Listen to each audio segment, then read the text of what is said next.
Hello. कभी सोचा है कि जीवन का ये पूरा संगीत, ये पूरी धुन बजती कैसे है? आज हम एक बहुत ही अनोखी, हाथ से बनी हुई बायोलॉजी नोटबुक के पन्ने पलटने वाले हैं और जीवन के कुछ सबसे बड़े रहस्यों को समझने वाले हैं। तो चलिए इस शानदार सफर की शुरुआत करते हैं। तो सबसे बड़ा सवाल और शायद सबसे दिलचस्प सवाल यही है, हमारा शरीर और हमारे चारों ओर ये पेड़ पौधों की दुनिया, ये सब कुछ इतनी बारीकी से, इतनी सटीकता से एक परफेक्ट मशीन की तरह काम कैसे करता है? इसी एक सवाल का जवाब ढूंढना ही हमारी आज की खोज का मकसद है।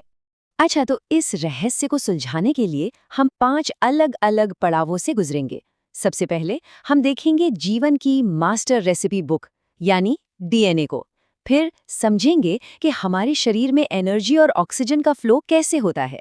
इसके बाद हम अपनी बॉडी की फ्यूल और क्लीनिंग सिस्टम को जानेंगे, फिर मानव प्रजनन के चमत्कार को समझेंगे और आखिर में पौधों की दिलचस्प दुनिया में भी झांकेंगे। तो शुरू करते हैं जीवन की सबसे बुनियादी, सबसे जरूरी चीज से, डीएनए से। आप इसे ऐसे समझ सकते हैं कि ये हर जीवित चीज की वो मास्टर रेसिपी बुक है, जिसमें उसे बनाने और चलाने की हर एक छोटी बड़ी जानकारी लिखी हुई है। तो आखिर ये डीएनए बना किस चीज से है? सोचिए, ये बस छोटी छोटी, बार बार दोहराई जाने वाली इकाइयों से बना है, जिन्हें न्यूक्लियोटाइड कहते हैं।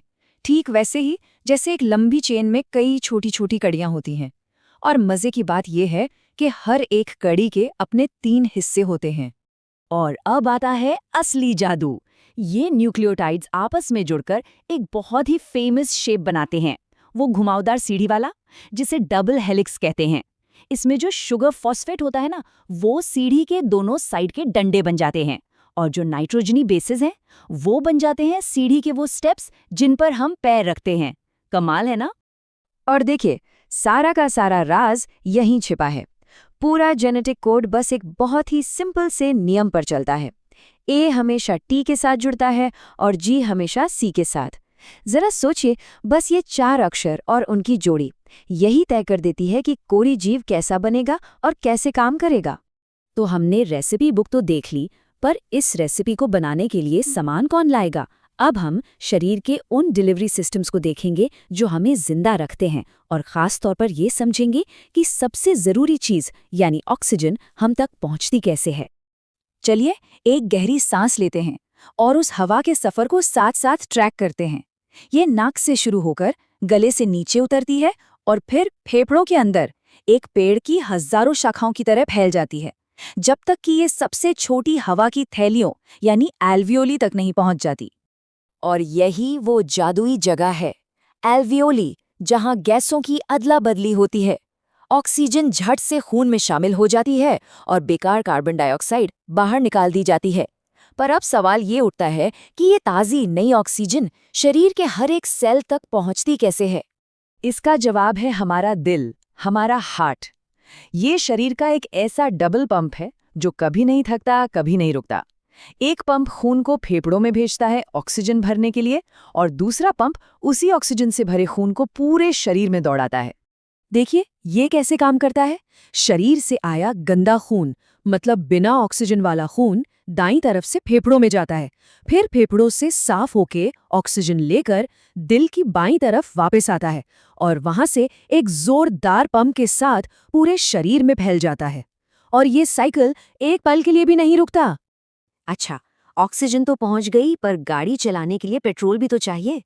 अब बात करते हैं शरीर के फ्यूल और क्लीनिंग सिस्टम की, यानी हमारे पाचन और उत्सर्जन तंत्र की। हमारे खाने का सफर मुंह से शुरू होता है। पेट में मौजूद एसिड और एंजाइम इसे और छोटे टुकड़ों में तोड़ते हैं। फिर छोटी आंत सारी जरूरी न्यूट्रिएंट सोख कर खून में मिला देती है, और आखिर में बड़ी आंत बचा हुआ पानी सोख लेती है। खाने से ऊर्जा तो मिल गई, पर इस पूरी प्रोसेस में जो कचरा बनता है उसका क्या? यहीं पर एंट्री होती है हमारी किडनी की। ये शरीर की मास्टर प्यूरिफिकेशन प्लांट है, जो खून में से सारी गंदगी छानकर बाहर फेंक देती हैं। और ये काम होता कैसे है?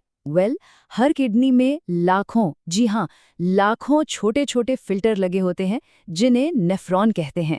यही असली वर्क हॉर्स हैं, जो हमारे शरीर का केमिकल बैलेंस बनाए रखने के लिए 2400 घंटे बिना रुके काम करते रहते हैं। अब तक हमने देखा कि एक शरीर कैसे चलता है, कैसे काम करता है, पर जीवन की ये कहानी आगे कैसे बढ़ती है? चलिए अब जरा मानव प्रजनन की प्रक्रिया को समझते हैं। अगर मोटे तौर पर देखें तो ये एक बेहतरीन टीम वर्क की तरह है। मेल रिप्रोडक्टिव सिस्टम का मेन काम है स्पर्म बनाना और उसे डिलीवर करना, जबकि फीमेल रिप्रोडक्टिव सिस्टम अंडे बनाती है और नए जीवन को पनपने के लिए एक सुरक्षित जगह देती है। मेल सिस्टम में टेस्टिस में स्पर्म बनते हैं, फिर वो एक लंबी ट्यूब से यात्रा पर निकलते हैं, जहां रास्ते में कुछ ग्लैंड्स जरूरी लिक्विड मिलाकर सीमेन बनाते हैं, जो स्पर्म को सेफ रखता है और एनर्जी देता है। वहीं फीमेल सिस्टम में ओवरी से अंडा निकलता है और फिलोपियन ट्यूब में इंतजार करता है, जहां आमतौर पर फर्टिलाइजेशन होता है। अगर अंडा फर्टिलाइज हो जाता है तो वो यूटेरस यानी गर्भाशय में जाकर इम्प्लांट हो जाता है, जो अगले 9 महीनों के लिए उसका घर बनता है। चलिए अब इंसानों से हटकर पौधों की खामोश मगर बेहद खूबसूरत दुनिया में चलते हैं। ये देखना कितना दिलचस्प है कि जीवन का लक्ष्य एक ही है, अपनी नस्ल को आगे बढ़ाना, पर इसे हासिल करने के तरीके कितने अलग-अलग हो सकते हैं। हर फूल असल में एक पौधे का रिप्रोडक्टिव सेंटर होता है। इसमें मेल पार्ट यानी पुंकेसर और फीमेल पार्ट यानी स्त्री केसर दोनों होते हैं। रंग बिरंगी पंखुड़ियां तितलियों और मधुमक्खियों को अपनी ओर खींचती हैं और हरी पत्तियां कली की हिफाजत करती हैं। यहाँ प्रक्रिया अद्भुत है। जब परागकण यानी पॉलिन फूल पर गिरता है तो वो एक पतली सी सुरंग की तरह नीचे की ओर बढ़ता है। ये मेल गैमेट को सीधे अंडाशय तक ले जाता है, जहाँ डबल फर्टिलाइजेशन होता है। एक से बनता है भ्रूण और दूसरे से बनता है उस भ्रूण के लिए खाना। कितना स्मार्ट सिस्टम है। तो इस पूरे सफर में हमने क्या देखा? ये कि कोई भी सिस्टम अकेला काम नहीं करता। डीएनए ब्लूप्रिंट लिखता है, सांस और खून की प्रणाली उस प्लान को डिलीवर करती है, पाचन तंत्र ईंधन देता है और प्रजनन इस कहानी को जारी रखता है। ये सब मिलकर एक परफेक्ट ऑर्केस्ट्रा की तरह काम करते हैं। और यही सवाल मैं सबके लिए छोड़कर जा रहा हूँ। आखिर ये सारे सिस्टम, ये सारे पुर्जे एक साथ मिलकर जीवन का ये अद्भुत संगीत, ये सिम्फनी रचते कैसे हैं? इस पर सोचिएगा ज़रूर। इस सफ़र में मेरे साथ शामिल होने के लिए बहुत बहुत शुक्रिया।